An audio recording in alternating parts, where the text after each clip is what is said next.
South Africa. What was your impressions of South Africa? It was absolutely amazing. I mean, I use that word lightly. It was, so I wasn't sure what to expect, but Cape Town was just absolutely beautiful, beautiful city. So, we had 2 week business study tour there, and the majority of the 2 weeks, maybe I would say out of the 38 students, 4 or 5 students spoke and interacted with the teachers, and brilliant, brilliant professors, top of their game. But it wasn't because they didn't know the subject, it was because of the confidence they didn't want to speak out in class. Silly Conversations, the podcast. Your host, Denzel Mills. Ladies and gentlemen, podcasting world, podcasting people, something different today because normally I talk about stuff that I'm doing and I'm either interviewing somebody who's a client, ex-client, and who is an English language learner. And today, which is quite cool, a good friend of mine, somebody I've known for a long time, is actually joining the podcast, who started out life doing exactly what I do. I'm going to let Mark, or I call him Mr. G, introduce himself first, and then we can get on with the general conversation. So today it's going to be two native speakers. Depending on how good our English is, you're going to enjoy it more or less. Mark, welcome to Silly Conversations. It's a pleasure to be here, and I know we've been trying to organize this for a while, so it's nice to be finally on the podcast with you, and thank you for the invitation. My God, you sound very formal. You don't sound like this when we have a coffee.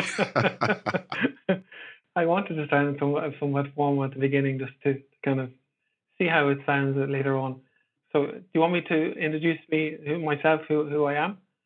Yeah, I mean, well, don't go into too much detail, just what you're comfortable with sharing with people. Yeah, well, I suppose so. I'm Mark Wimes. I'm from Ireland originally, but I've lived in many places around the world. Not many, I suppose. I lived in Australia for 2 years, and lived in England for 7 years, and now here in Valencia for just over 15 years. So quite a few So places. this is the longest place you've lived outside of family home, yeah? Yeah, yeah. I mean, I guess like most people, I don't know. I'm sure we're going to talk about it, but most people who come here after a couple of months thinking, okay, I'll stay, or will I stay, or won't I stay? And you just get this Valencia bug, and here we are after so many years. And I cannot see myself living anywhere else at the moment. I mean, a lot of people ask me, would you like to live? You're set to stay in Valencia, which who knows? But for the foreseeable future, I can't see myself moving. Yeah, I mean, quality of life. I mean, there was one thing because obviously years and years ago, I suppose when we both came, Valencia was also economically really, really good to be living, a place to be living, but also in terms of quality of life. Even now, things have gone up; it's much more expensive. But still, when we talk about quality of life, I think it's very difficult to beat Valencia or this part of Spain in comparison to obviously you've lived in many more places than me, but I think it's very difficult to kind of beat this quality of life, really. Sure, no, absolutely. I mean, I know we complain now, and obviously we're in August, but we complain about the heat. But get over this month of August, and then September, October, it's just beautiful weather, and it's really, really nice. No, I think with this global warming, I think September and October is going to be like the old June, July. Yeah. And then I think the kind of key point in about maybe 10 years time will be November and December. November and December will be the perfect months. Yeah. That's how global warming is going to affect us for sure Yeah. in this area. I mean, just a little thing, because like I said, I've kind of alluded. I use words like allude. I've alluded to you teaching English, and you've talked about, living in various places. Yeah. So what was a kind of draw? What kind of pulled you to Valencia? It's a good question because I was traveling before I came to Valencia. I was traveling through South America for 6 months. I took the chance to go backpacking when I gave up a really good job in Formula One in England and decided to why not go backpacking. That's something I wanted to do. I mean, I traveled before through Asia and Thailand and into Australia, and I just thought I bit more of I have the travel bug still. I wanted to do some more backpacking. A little bit older, and I said, okay, I'm going to go to, after lots of research and so on, I decided to go to South America for 6 months. So after the South American trip, I came back, and that was September 2008. And of course, this was the very, start of the global economic crisis, the very, very Yeah. beginning of it all. So I stuck it out in England for another 4 or 5 months, and I thought I have to, try and look for something else, other opportunities.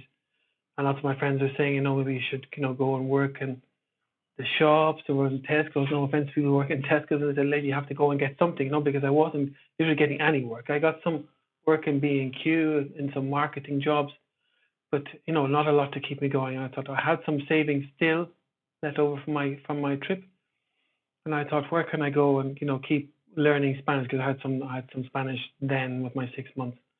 Done some research Right. on places in Spain, and then looked at Barcelona. Obviously, didn't want to go to Barcelona. There's lots of tourists. I didn't want to go to somewhere that had a lot of English speakers, if I'm honest. And Valencia, I looked at Valencia, and Formula One had been here, or was here at the time when I came as well, and events, and America's Cup had just been here. So I thought I get a job in events fairly easy. I didn't choose Madrid because it's a big city. I didn't want a big city. So, Valencia kind of ticked all the boxes originally. And I'd done lots of research about the sun and the weather and 300 days a year, Right. good lifestyle. I thought, wow, it can't be all that bad. Now, there's one thing So, he said when he said, "Oh, I didn't want Barcelona or Madrid because there's too many tourists and mm, also a lot of people speak English, so that's why I chose Valencia." Now, mm, it's very important, just in case people go nuts.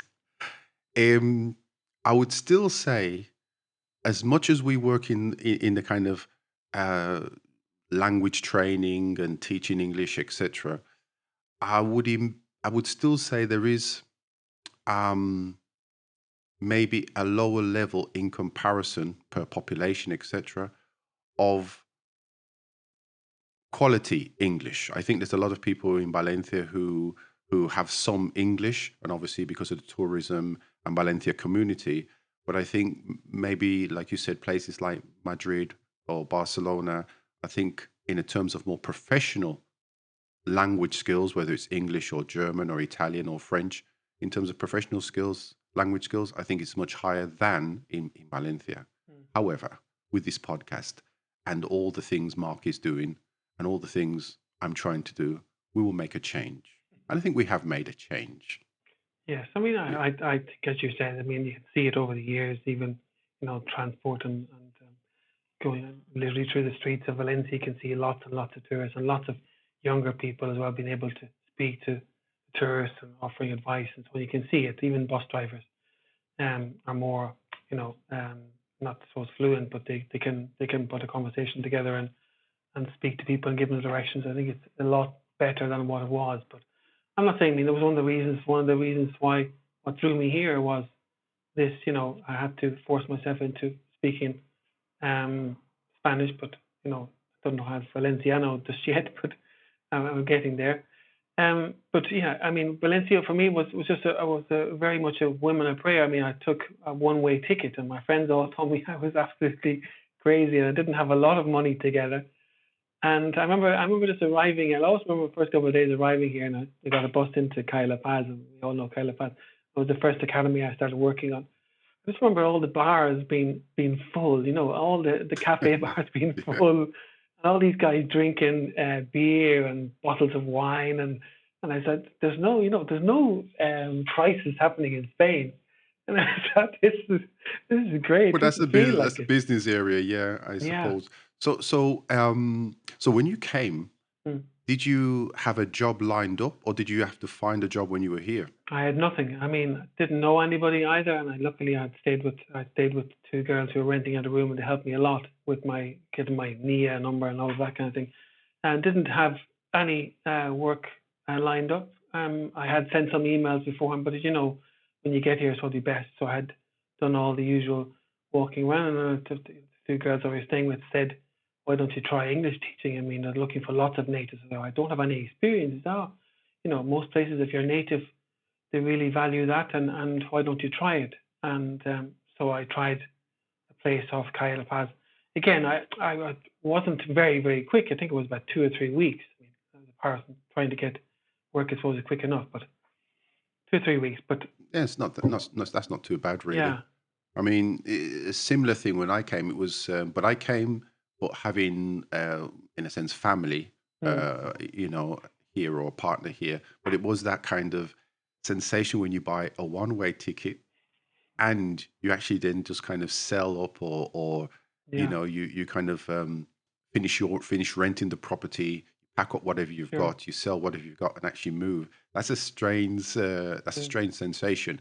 But I think it's more difficult for somebody like who or people who do it like you when you come here and you don't know anybody. Because at least I was coming for years before and staying in a family or a long weekend.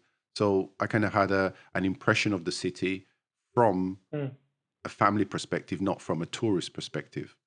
But the same thing, trying to find work, like, incredible, because I wasn't going to come here without a job. sure. And in the end, I got a job working for one of these bigger schools. I can mention it now, Berlitz. At the time, it was one of these big schools, but it was in Madrid, and I was in Madrid for I think a couple of weeks, and then I moved to Valencia and started working here. Mm, So that's kind of the kind of background thing. But one of the things which was interesting, just going back, because you kind of said you were working in Formula One yes. and you're getting back into developing stuff, hopefully with Formula One. Mm. So what was the whole thing about working in Formula One? What was it like? What were you doing, etc.? It was fantastic. I mean, I loved it. I mean, again, it was one of those things. Going back to my trip to Valencia, I was living in Australia at the time, and I had connected with all the teams before going to Australia, and I had made the right connection with this lady who was working in events and marketing at Williams, and they were going to open up a new conference and events facility on site with the museum where partners and sponsors could come, but also open up to the outside public. And that was going to open maybe in 1 year's time or so. She said, keep in contact. And I kept in contact. So I emailed her literally every month to see how things are going and tell her where I was. I'm in Sydney or in Brisbane or Melbourne. I'm still available. If something might come up, please let me know. So every month it was like a quick email. And then eventually we built up this relationship. We kind of knew each other. And then eventually she did say, I think after a year or so, maybe a year and a half, I stayed in Australia, that something may be available part-time at Williams to host. For example, they have the races at the weekends, and Right. we're one of the first teams to do that. Bring partners and sponsors in to watch the race and then get the inside track of all what's happening at the track, to have someone from strategy talking to the people, the sponsors inside. So it was really great. And I said there might be something there you could work maybe part-time in events there and then part-time in a pub in Oxford, which I did. Again, I took that on a whim, didn't have a firm job offer, there may be a job, and I flew from Australia, but it was my dream to work in Formula One. And it Do you wasn't my dream think to work at Williams, but it was my dream to work in Formula One. do you think she just got tired of you She sending probably her did. emails every month? Just say, is there You know, anything? Is there anything? I'm still available. Is there anything? absolutely. No, was this, I mean, I tell my students now, this persistence, and if you have this persistence and you're keen for something, you're motivated enough, you will get there. And now it's easier with LinkedIn and stuff. So, I send letters then. I sent handwritten letters, Oh, and the old days of yeah, this is handwritten before I went to letters. Australia. Absolutely. Then I got her email through this because she had replied with a brochure and so on. So then, when I got the contact, obviously, then she said maybe. So I arrived, and I told her I was arriving. And she said, so when I arrived, literally, I felt like I'd met her. I'd known her for all these years, a year and a half or something. So much so that the staff thought I was one of her close friends. So there was this element of, oh, who's this guy coming in? We don't Right. need this guy. Who's this guy? He's a friend of the boss's. And then how long were you working for Williams? 7 years in total. So again, I worked part-time for 6 months doing the races at the weekends and part-time Hmm. at a pub in Oxford. Then eventually a full-time contract came up. And always remember getting the contract. I didn't care what, I didn't look at the You numbers. I just just you wanted to just sign. signed it. Yeah, Yeah. exactly. I got my job in Formula One, and I got my job at Williams. And and it was a amazing time because the Mm. first couple of years we had BMW, and that was the best. That we almost won a championship at the time, and it was great to be part of it. I mean, it was great to be part of something, very, very different racing team because, you don't get it in a factory where you're producing whatever, Heinz beans. It's a different atmosphere working in a racing team. Well, I imagine so.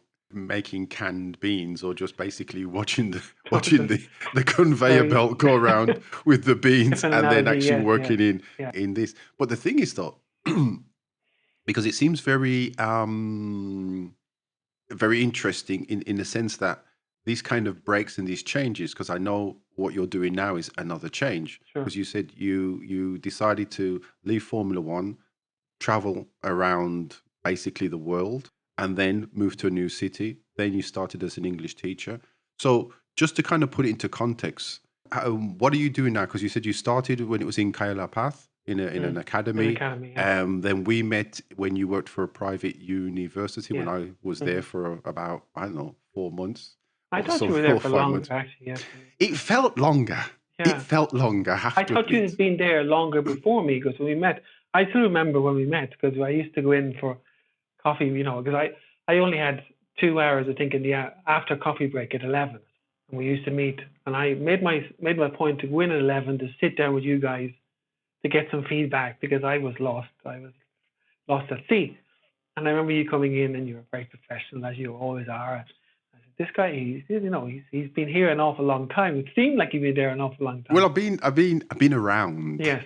No, Okay, no, I've at this done the particular I've done the school. rounds. I've done the rounds, but in that place though. But I think I was more the I don't know. Do you remember Arthur Scargill, the Yes, of course. Union? Yes. Yes, I was kind of like, for those people who don't really probably don't even go back that long ago. But Arthur Scargill was kind of like one of these union representative people in the 1970s and 80s when there was the miners' strike, Yeah. and he was very, very famous for being very vocal and sometimes aggressive, but Mm.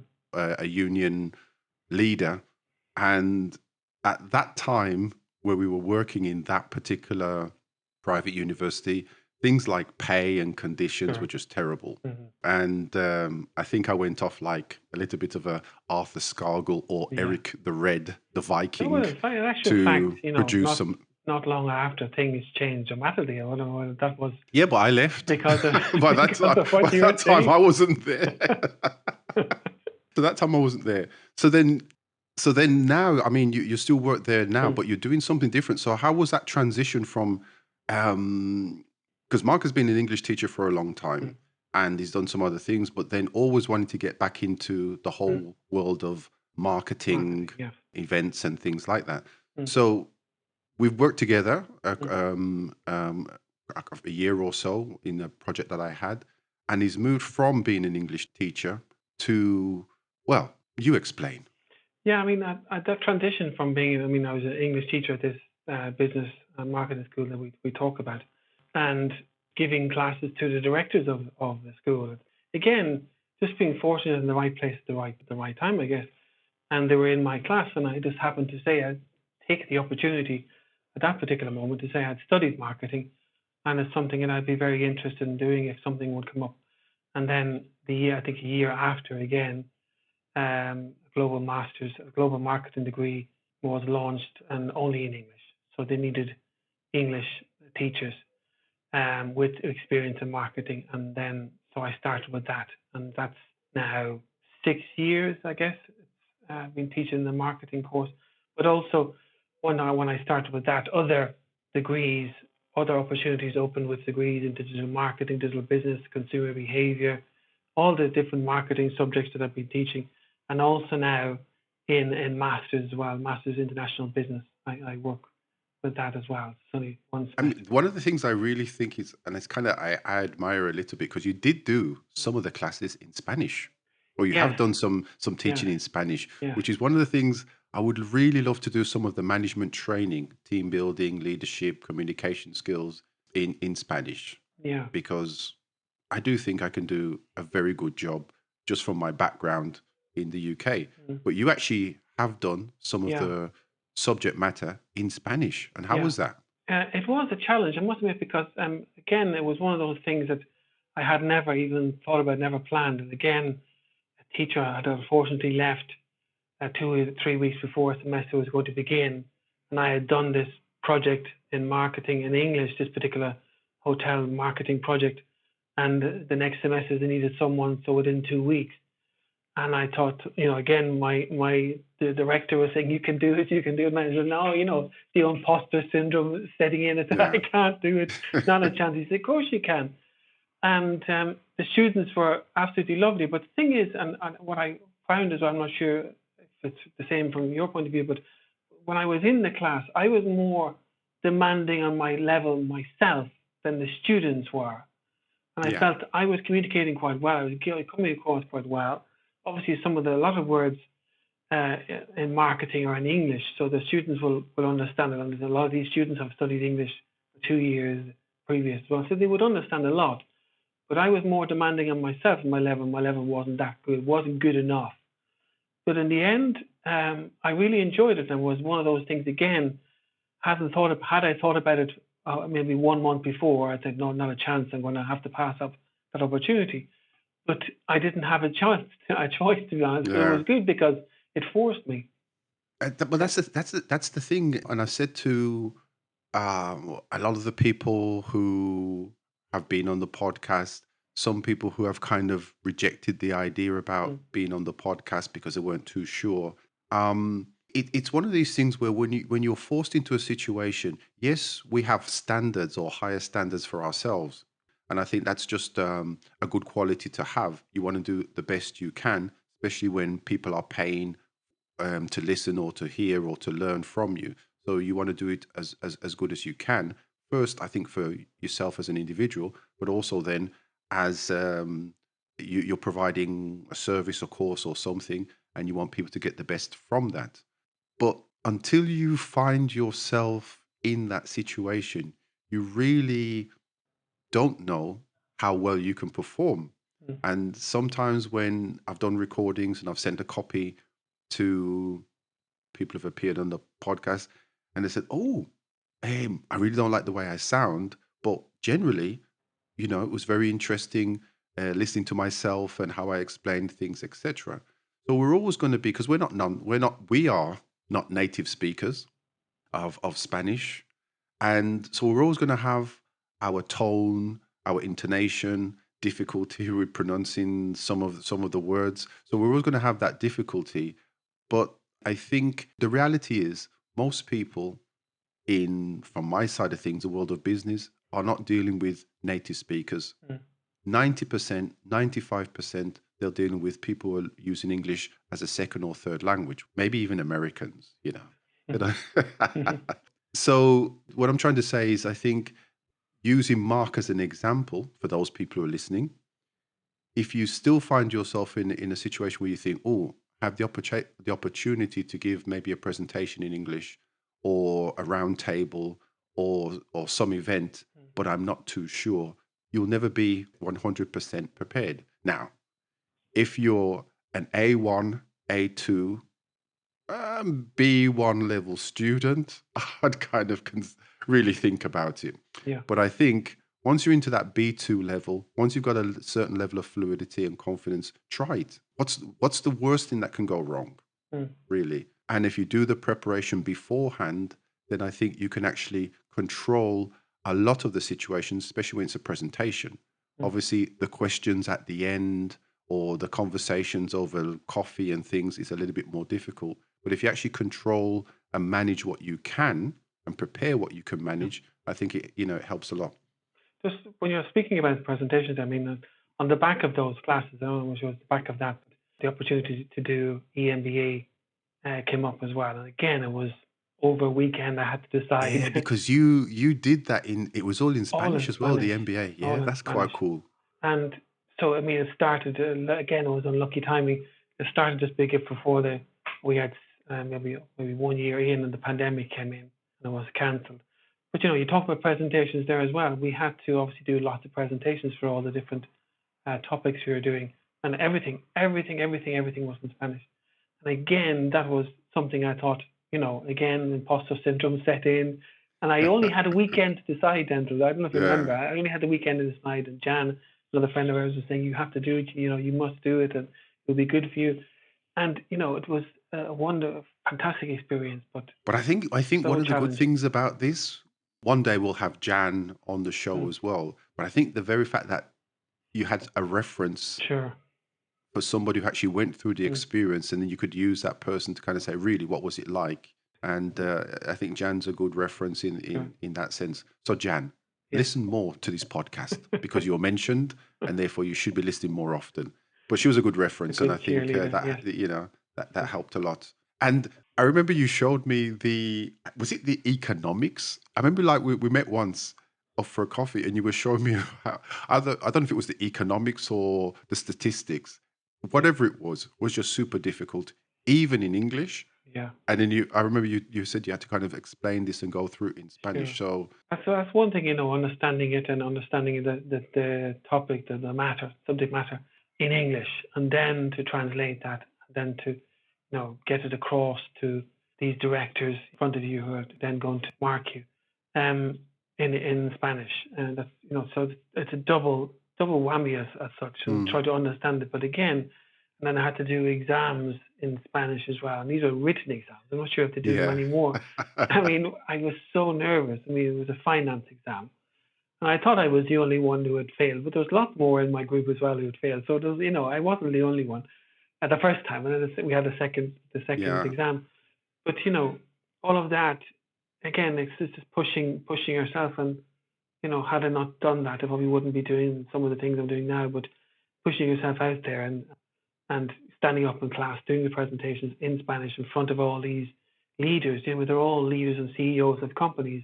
Nobody is in the EMBA unless they have a minimum 10 years of working experience and management mm. experiences. So I regarded myself a little bit lower than them at the time, but at the same time, we came out all together. We learned a lot together. It was very challenging. And in that kind of, how can I say, that transition, because you're doing it the other way, Mm, well, and hopefully in the future one day I'll be able to do it the other way as well. Using our second language, which is sure. Spanish, as our tool for work or our communication skills in that next level professionally, because obviously the day to day we use Spanish to present projects or to talk to people or to look for work, etc. But I mean, maybe to that external audience in a conference, etc. I don't know if some of the learnings would be similar to Spanish natives who are speaking English or need to do presentations in English. Do you think there's like similarities, or do you think the very fact that we're coming from a English to Spanish, we have other difficulties, or do you think it's the same from Oh, Spanish to absolutely. English? I think there's lots of similarities, and I can see it. I mean, you know it as well over years' experience. You come across students who have, excellent vocabulary, excellent grammar skills, but they just need that confidence to come out of their shell and to speak and do presentations or speak to you as a teacher one to one. And I see it all the time. I was recently on a study tour. I think I told you about that. And for two Oh weeks, yes, for this was two, great because you yeah, you were in South Africa. I was, yeah. It was in Cape Town. So we had a business school Yes, there. But just an I example think I of the. can. I think I can say this because we're in the middle. You were in South Africa, bastard.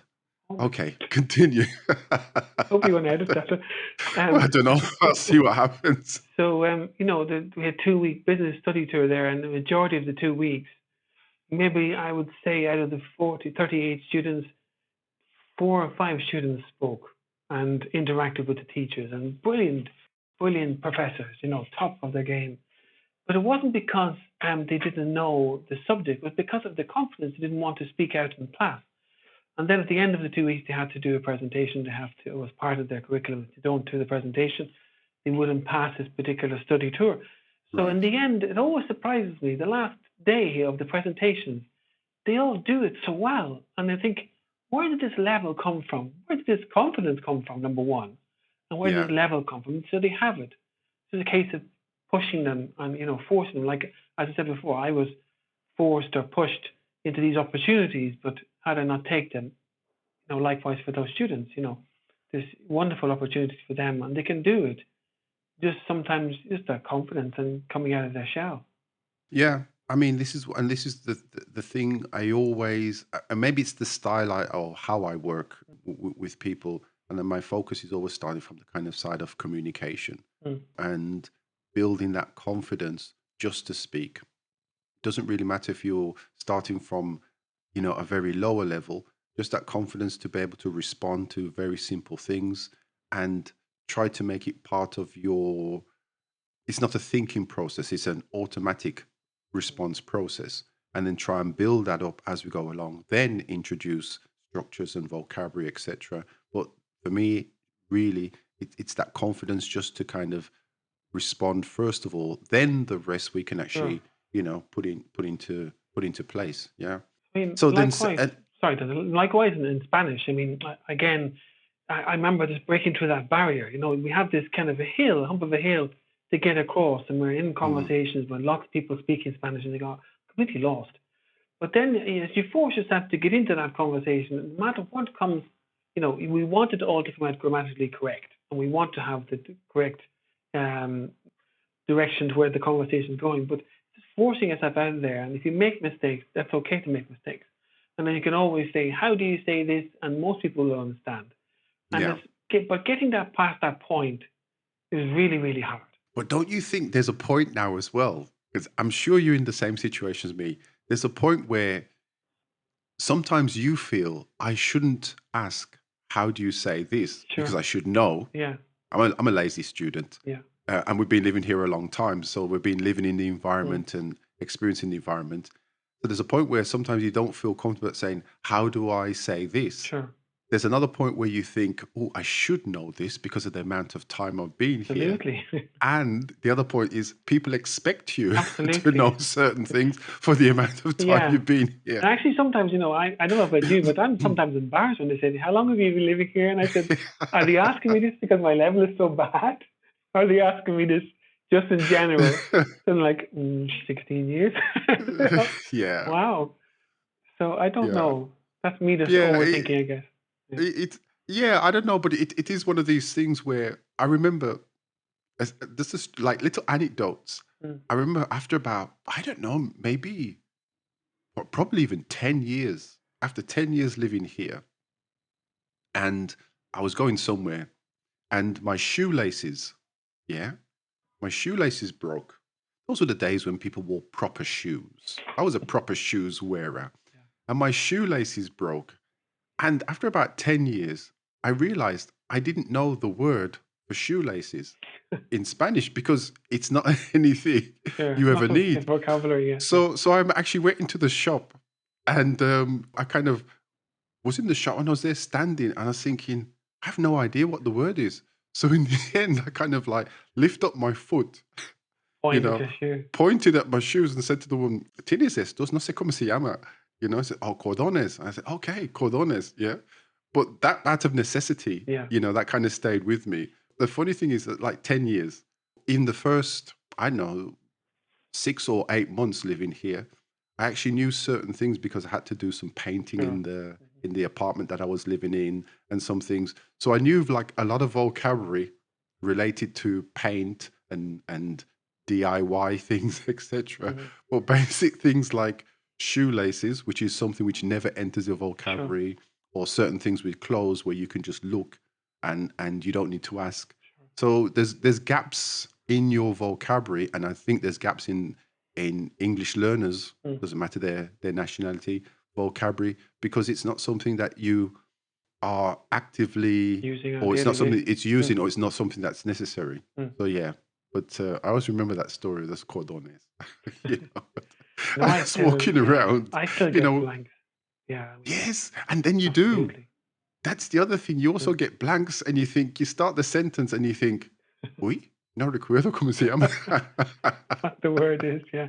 And sometimes, I don't know if it happens to you as well. I mean, I find as well if I'm teaching or in class, the Spanish words start coming out. Yes. Like I have to change back. Most of my students are Spanish speakers, but some of them are international speakers, so I can't. This comes out naturally now because speaking most days. Yeah, that's a weird thing when people say, Sure. how do you say this and you say the Spanish And word I and don't and know then what it and is then in and they English. and then they tell you, yeah, but eso es en español. And it's like, okay. And then the English word, you kind of really struggle. You do. And the worst thing is for me sometimes is when it's like maybe a word that they've asked in Spanish, which maybe you haven't heard for a long time or you haven't heard before, but because it's from the same root, Hmm. Latin root Sure. or whatever, it's virtually the same in English. It's just the pronunciation which is a bit different. And sometimes it's very difficult to make the English pronunciation of the word in Spanish. Sure. And then people say, but are you really English? Do you really know? Because the words are so similar. It's just the spelling which is different and the pronunciation. So, Good example. I give you a good example. I was in the. I went to have my motorbike fixed. I had an unplanned outlay oh, yesterday, no, and no. went to. I don't have to get it fixed that often. And the alternator was broke, so the battery wasn't charging. So alternator in Spanish is the exact same in Spanish, but then you pronounce the letters obviously different. Don't ask me to Yeah. say it now. But he said the guy in the garage said to me, alternator. And I said, oh, alternator. And he was like looking at me thinking, what's he saying? So anyway, so I know the word alternator now. So it Yes. cost me a lot. I'll Yeah. always remember the price anyway. Yeah. Yeah. I hate this. The other day, Wednesday of recording, the same week we're recording, Wednesday, had to take my car to do the ITV, Yes. okay, which is the in English we call it the MOT. I Yeah. don't know what it's. I don't actually know what MOT stands for. Motor Ordnance Test. I think that's what it stands for. MOT. I have no idea. And the ITV, I have no No idea what it idea. Me stands for either. neither. Someone Either tell way, us. either way. So I go, I always get and really nervous going in there. I always get really it's nervous. like the dentist. It's like Well, there's two no, different things. scale. No, no, no. It is. It's like no, the garage, going to the mechanic Mm. and the dentist are the two things because you go in, but you really never know how badly your credit Sure. card is going to get hit. You really don't know. So I go to the ITV thing, guys checks everything, etc. I always get nervous going there because Mm. they kind of ask They you to do all shouted you. these Yeah. things. Yeah. Yeah. Yeah, and I remember the first time I didn't know what all the light things were. Sure. Me neither. So Me again, neither. you had to kind of learn that Yeah. in that moment. So then the everything was fantastic, except because my car's a diesel car. Everything, and it was driving so well. Okay, everything's perfect except the emissions. Okay, now I'm not too sure. I'm going to Yeah. pause Mm. because I might remove this from the recording. So I'm going to pause and say this and then pause after, and I might remove it. So the emissions. So it says everything is perfect except the emissions. It's supposed to be zero point 0.6 per, I don't know, X Sure. Yeah. milligrams or whatever. Yours was 2.6. Oh, a lot. Okay. And thank you very much. And I said, I said 2.6. I said to the guy, I said, zero point 0.6 for a diesel car is virtually impossible, I think. And he said, no, no, no, this is it. I know these are the emissions, but 2.6. So you need to either get I don't know, the heads cleaned or something and put that fluid in and try and do longer runs in the car, etc. And then you've got 60 days to do it. But I thought 2.6. And the worst thing about it, there was a Ford Fiesta from 1987 Yeah. in the next Sure. bay. You look at the competition, don't you? And I You're just thinking, thought, how is he going to pass? Yeah. exactly. Yeah. Yeah. I Yeah. just wished he didn't pass. I had to leave, but I wished he didn't pass. Yeah. So that's the experience with cars and things. And so generally, we talked about just going back a bit because we got sidetracked. South Africa. What was your impressions of South Africa? It was absolutely amazing. I mean, I use that word lightly. It was absolutely, way beyond what I was thinking it was going to be. I mean, I'm not sure. I didn't have obviously, you hear all the stories about South Africa being a bit dangerous and so on, and so I wasn't sure what to expect. But Cape Town was just absolutely beautiful, beautiful city, beautiful port area, and the beaches nearby. I mean, you have Table Mountain literally Yeah. towering over the city, as you know, you've got that, landscape. The city then has literally two sides to it around Table Mountain, and absolutely beautiful. People were absolutely so nice and welcoming, hospitality wise. And the business school we went to again was top of its Yeah. game. I mean, we had the best professors with all the students. One of the professors we had was a consultant to the finance minister in South Africa. So he was, All right. top of his game. And everything, around that, the tours, the vineyards, and the best of wine, the best of food, and was relatively, cheap compared to, even I'd say it was on par with Valencia. Then Yeah. maybe a little bit cheaper. And you have the best of produce, the best of wines, obviously vineyards nearby, and you have the Cape of Good Hope. We had some really fantastic tours. It was very much a good mix of social and academic, and then we did some social enterprising visits as well. We visit local entrepreneurs, and the students got some feedback from them, and then they presented them some, like a mini Right. consulting project where they present to the mini entrepreneurs, Mm. give them advice on their marketing and business going forward with their Nice. business. Is really great. Yeah. Yeah.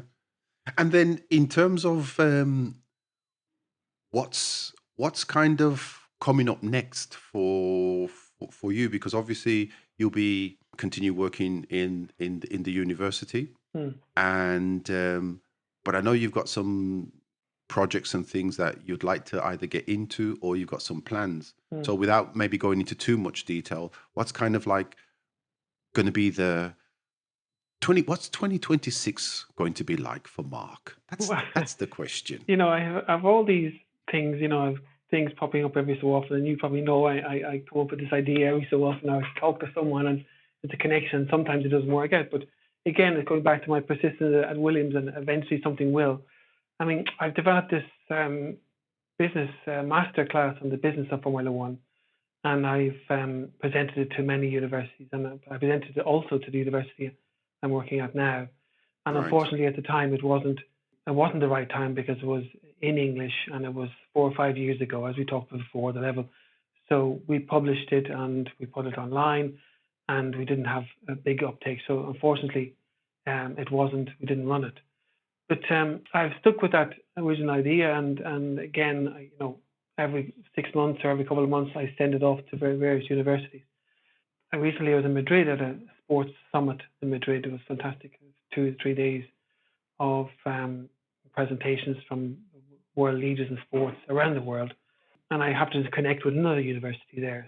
And they're very, very interested. So I'm So hoping this will be everything crossed.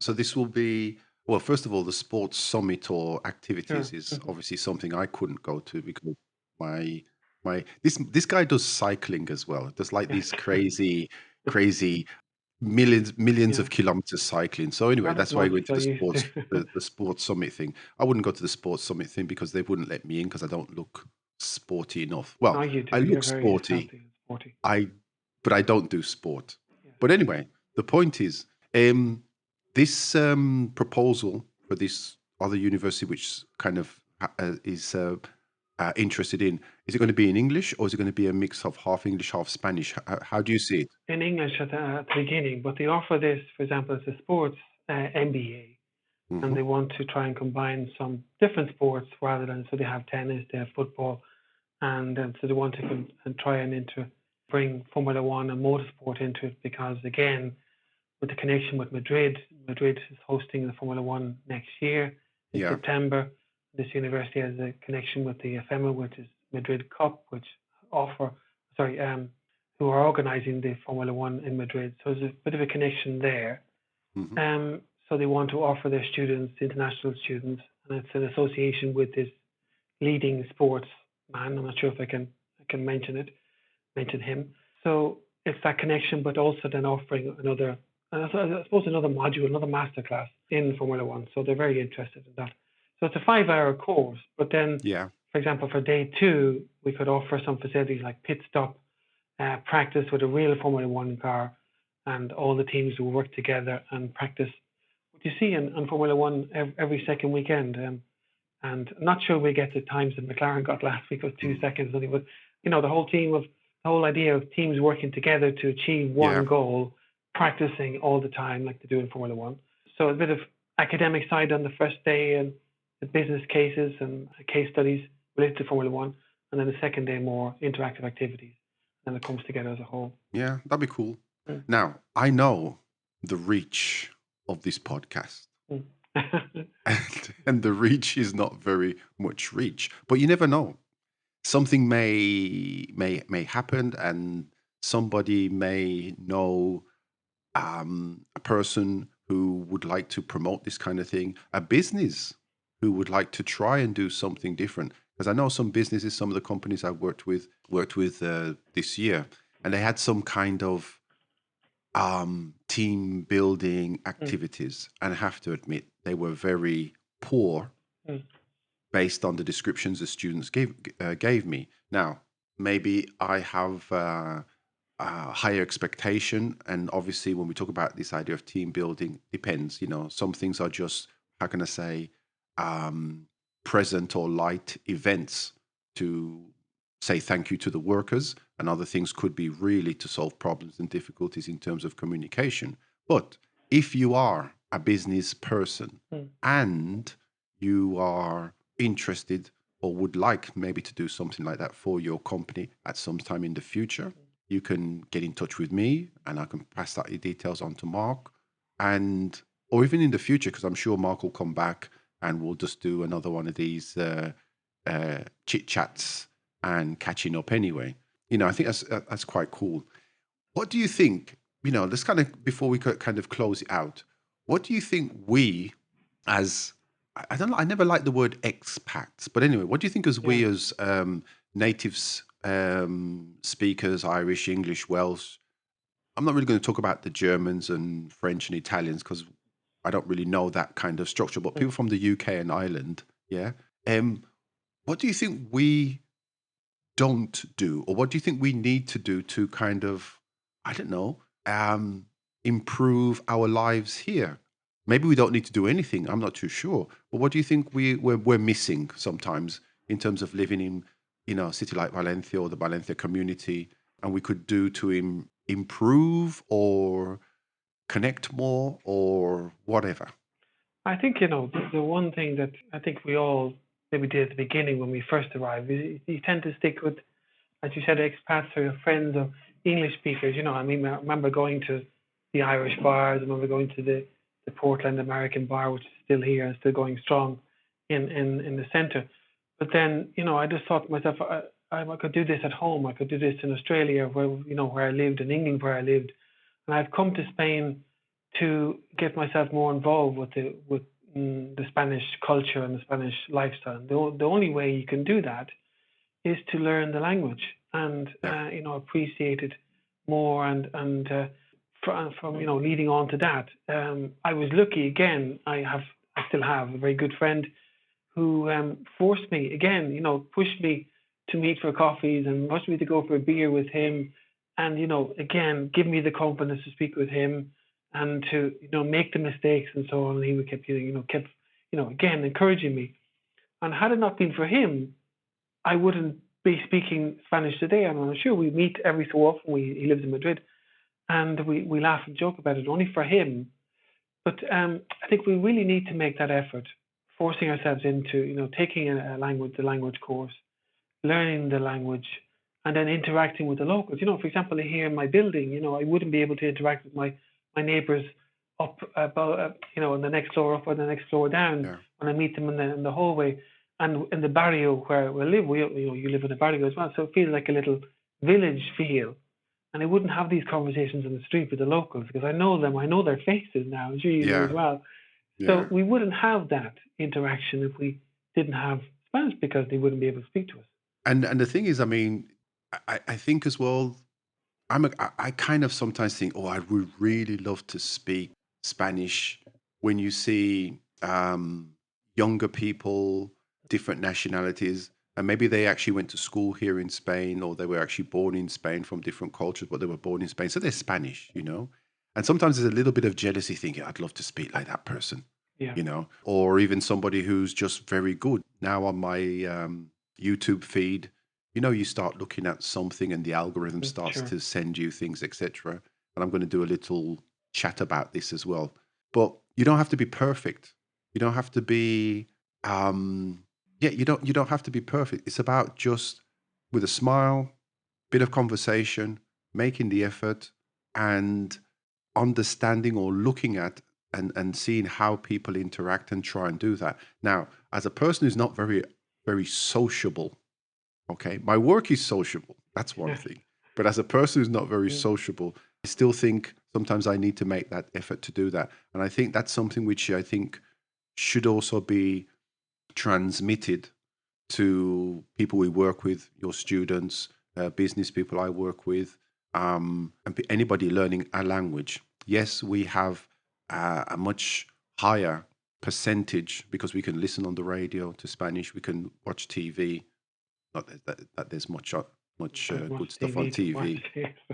Yes. We have the language around us, and Mm. we're immersed in the environment. And I think, and I say to people I work with, if you can try and add just a little bit Mm. to your environment, forget the books, but the listening skills. Sure. Take advantage of that drive to work or the metro instead of listening to music going in or going out. Listen to an audiobook. You may or you may not understand everything, but just listen. Why? Because it helps build that those communication skills. That's why the majority of, well, not the majority, all of these podcasts are just audio, so people Yeah. can actually get access to them at some time. Saying that though, if you see me in the street, don't start talking to me in English because I'm not going to respond. That's one thing. Another thing, if I could say another point, we have to, people come here, expats come here, and people from all over the world come here, come to Spain. And we come here, and sometimes we try and change things, that from where we've lived before in Germany Yeah. or Spain or whatever, or sorry, in England or Ireland. And, the whole point is, the key word is adapting. We have to adapt to the way things are here. I mean, this is why we've chosen to come to live here, because this is the key to the words, everything is hasta mañana. And Mhm. it's partially true, but this is how it is, and we have to, because I've known people, a lot of people who are frustrated and they complain and they moan about things, how things are done here. Yeah. But we have to adapt. If we don't, we have to leave and go live in somewhere else. Let's go and live in Sweden or other Nordic countries where it's a bit more, I suppose, Yeah, say or efficient. or But or you go to those, I don't know, those areas in I don't know, in Alicante, Torreviejo, etc., those little ghettos. Um, yeah, I understand the frustration but understanding that those frustrations are also the same frustrations people from Valencia are experiencing as well. So in that sense, those kind of complaints, I totally agree with you. I think when people, like you said, try to are continuously complaining. That's why I stopped meeting other English teachers because it was either complain, especially when I left working for academies and I started working for myself. That's the main reason why I stopped meeting people because people would say, "Oh, let's meet up for a coffee, etc." And then it'd be like 45 minutes, just complain about students, complain about work, etc. And my response to those people after a while was always, no one told you to come here. mm, You can always go back, but you'll never have the same quality of life. And we're out for a coffee.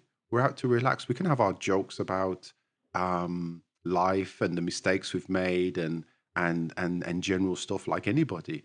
But if I'm going to meet you, I don't want to be spending the majority of time just listening to complaints about what life is like in Valencia. mm, Because, but I think those kind of people would just complain anyway. Living in Leicestershire or I don't know, somewhere in Scotland, they'll probably yeah, complain anyway. have this So certain types, isn't it? But I think again, you have to adapt and enjoy living here, because get yeah, past this first 6 months or 1 year or 2 years. I mean, it was the most difficult place for me to come and to settle and then learn a language, meet people, meet good friends, and then study and so on. It's been tough. It's been one of the toughest places to live, but get past all of that, get all the red tape, all the documents done. We've all been there, gone to the office of functionality and so on. Once you yeah, get past all of that, it's a great place to live, great life to lead. yeah. It's cool. It's cool.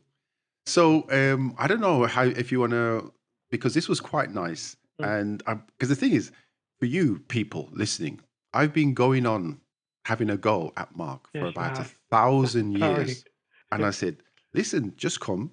We'll Yeah. have a chat. We record, edit, listen. You like it, we use it. If you don't, not a problem." Because I also think he has very interesting, a different point of view, a different style, and hopefully you've picked up on that.